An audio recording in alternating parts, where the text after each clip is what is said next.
आज के इस वीडियो में हम चौथे दोहे का भावार्थ समझेंगे। सुखिया सब संसार है, खाए अरु सोवे, दुखिया दास कबीर है, जागे अरु रोवे। तो सबसे पहले हम अर्थ समझेंगे। सुखिया यानी कि सुखी। सुखिया का अर्थ क्या है? सुखी। अरु मीन्स और, दुखिया मीन्स दुखी, दास यानी कि सेवक। ठीक है, ये अर्थ हो गए। अभी हम भावार्थ समझेंगे।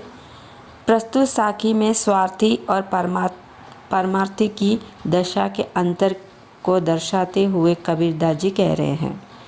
तो कबीरदास जी इस दोहे में क्या प्रस्तुत कर रहे हैं कि स्वार्थी और परमार्थी यानी कि स्वार्थी यानी कि जो केवल अपने बारे में ही सोचता है, परमार्थी यानी कि जो दूसरों के बारे में सोचता है। तो इन दोनों की दशा को इन दोनों में क्या अंतर है उसको दर्शाते हुए कबीरदास जी कह रहे हैं कि सांसारिक भोगों में लगे लोग अपने अलावा किसी की चिंता नहीं करते। तो जो संसार के सुख सुविधाओं में लगे हुए लोग हैं वो केवल क्या करते हैं? अपने ही बारे में चिंता करते हैं। तो वे तो खाते हैं और निश्चिंत होकर सोते हैं। तो आगे क्या कह रहे हैं यहाँ पर कवि कि ऐसे लोग तो खाते हैं और आराम से सो जाते हैं बिना चिंता के, और सुखपूर्वक जीवन बिताते हैं। तो अपना जो जीवन है, लाइफ है, उसको बहुत ही सुख के साथ जीवन व्यतीत करते हैं। दुखी तो कबीरदास जैसे चिंतक होते हैं।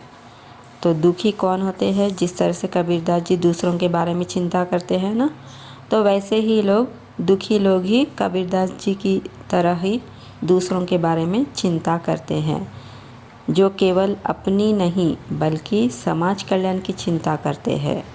तो कबीरदास जी कह रहे हैं कि यहाँ पर कि केवल अपनी नहीं बल्कि समाज के कल्याण की चिंता करते हैं। तो स्वयं के बारे में ना सोचकर दूसरों के बारे में, दूसरों की भलाई के बारे में सोचा करते हैं, चिंता करते हैं। वे प्रभु के वियोग में व्याकुल रहते हैं। तो कबीरदास जी क्या है? प्रभु के वियोग यानी कि भगवान के वियोग में, वियोग यानी कि पृथक, डिसकनेक्शन, तो उसमें दुखी रहते हैं।